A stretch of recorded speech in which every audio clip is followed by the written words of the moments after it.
Hi there, Felipe here, your crazy creative designer. Welcome to the channel. If you're new here, do check out my material, my videos. I talk a lot about design, entrepreneurship, being a better man, being a better designer, being a better businessman.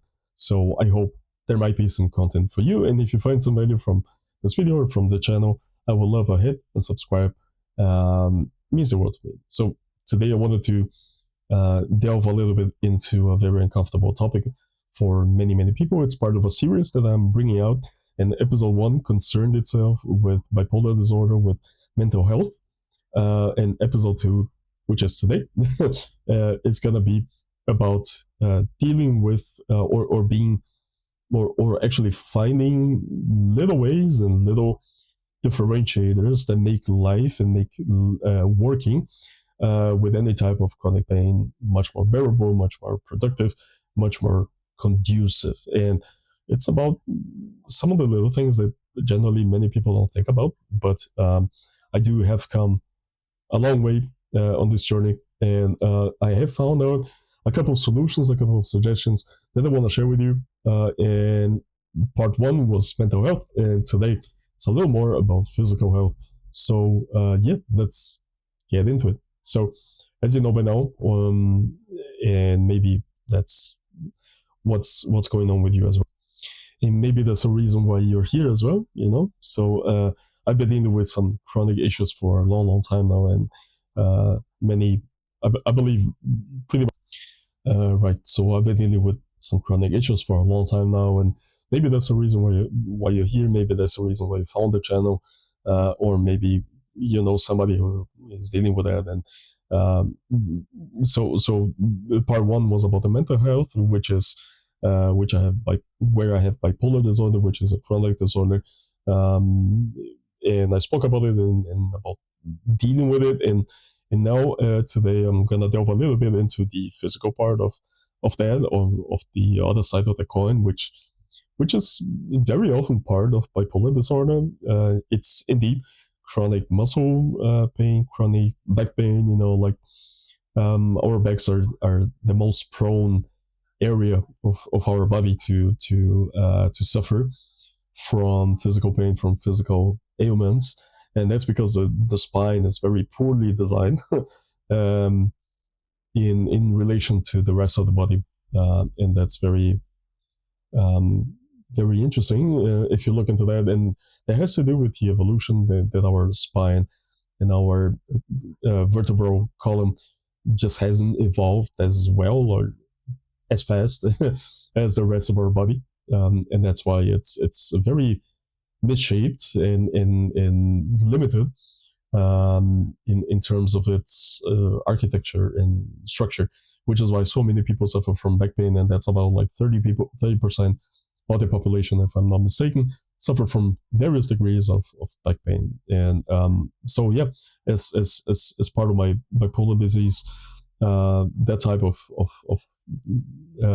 chronic pain is also part of my daily activities. And I'm not going to be talking about medication or anything like that, or the typical physical therapy, massage, etc. That's not part of the video today.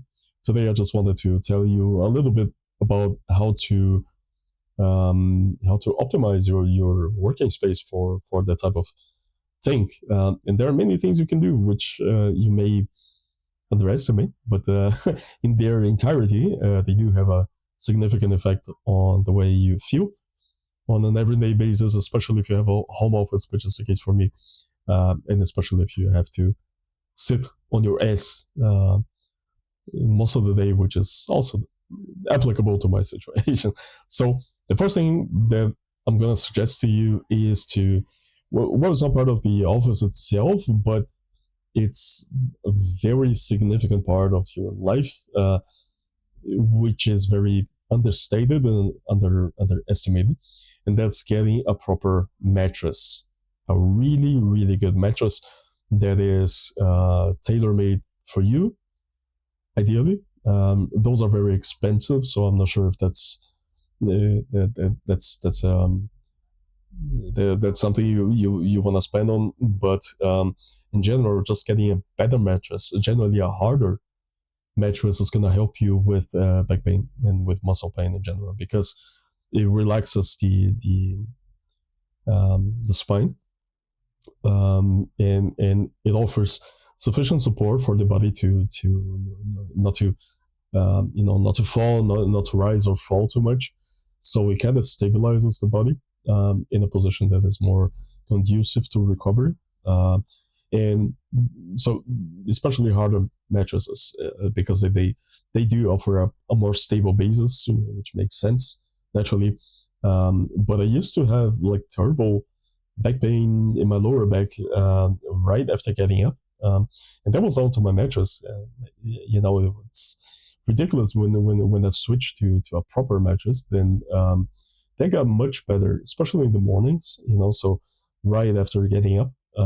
So I can recommend that. Don't don't go to don't try to save too much on that. It is something. It is an investment you really want to invest in. It's you're gonna the return is really good for the investment that you pay. And as I mentioned, especially if you can get, first of all, a mattress that is tailored to you, so you're gonna have to go to a lab and get your body measured and your spine measured, etc., etc. So it's a lot of work and it's very expensive. And B, if you can get one of those mattresses that with temperature regulation, oh my god, those are even better. I don't have one of those, but I really want to get myself one of those because they look very comfortable, and you can adapt the exact temperature that you want, that you need, for longer sleep, shorter sleep, for better quality of sleep, and it really works. So yeah, don't skimp on that shit. Don't do it. Okay. So number two, let me think. Of course, an ergonomic seat, ergonomic uh, chair, work chair.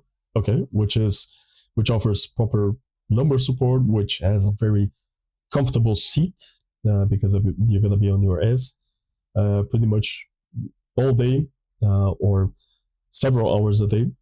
So get yourself a proper seat, proper cushion, where you can feel the ergonomy doing its work. So adapting to your bottom, to your butt, the way you sit and the way you work.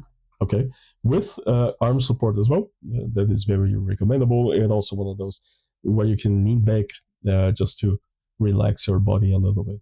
That would be number two. Very important tip. Number three is a mouse, an ergonomic mouse, especially for those who have tendonitis. It's really understated.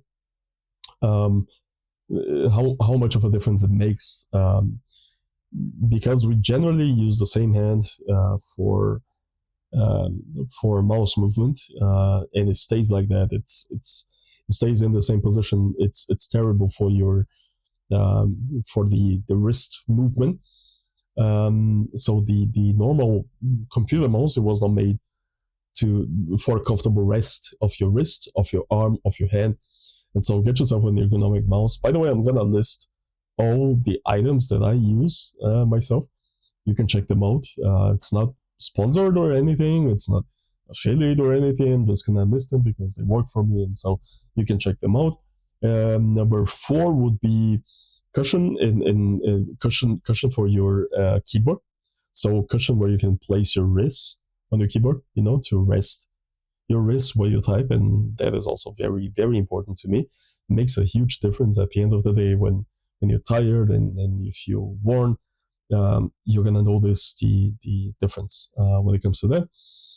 Number five would be an adjustable desk, obviously, where you can place it higher, place it lower, and ideally a stand desk where you can stand at the same time that you work. So those can be kind of expensive, but still it's a worthwhile investment, and so I can only recommend it. Number six would be a cushion for your feet. So a little cushion where you can place your feet below the table, where you can rest your feet, where you can place them in different positions, in different manners, so you can create a placement synergy with the seat, with the way you sit. And so they go hand in hand, and they ergonomically complement each other. So it's a very good suggestion. And if you want, get yourself one of those feet massage things. I don't have one of those, but my father does, and it looks pretty comfy, So yeah. Let me think. Number 7, what would that be? In terms of ergonomy, I think those are the most important tips and tricks for you that you can try out. I'm gonna expand this series, and I'm gonna talk about other stuff that I do, such as making the office comfortable. So, for example, you can add plants, you can add scents and scented candles, which is aromatherapy, which is also good for productivity and concentration and focus. And right now, I'm working with binaural beats at the same time that I even record this video. Maybe you can hear it. Maybe you can hear that. There you go. Can you hear that? So those are binaural beats. You can look into that. Seems to work. Seems to be very interesting. Yeah. But yeah, I think those are the easy, the low hanging fruits in terms of ergonomy, and yeah, it makes a world of difference. It adds up, So you can try to incorporate one of those elements or a couple of those elements into your routine. It's gonna do you a world of good, especially as we get older. I'm old, really old, like practically really ancient. Like a mummy. The Brazilian mummy. Yep. So I hope that was helpful. Do tune in for the next episode where I'm gonna go deeper into the subject of making your environment comfortable for sleeping, for eating, for working, pretty much for living. And yeah, I appreciate you being here. And if you found some value from the video, hit the like button, hit the subscribe, means the world to me. But if you don't want to, that's okay. I still hope you got some value. You can implement some of those measures in your own life and make it a little better. So see you next time. Thanks a lot. Cheers.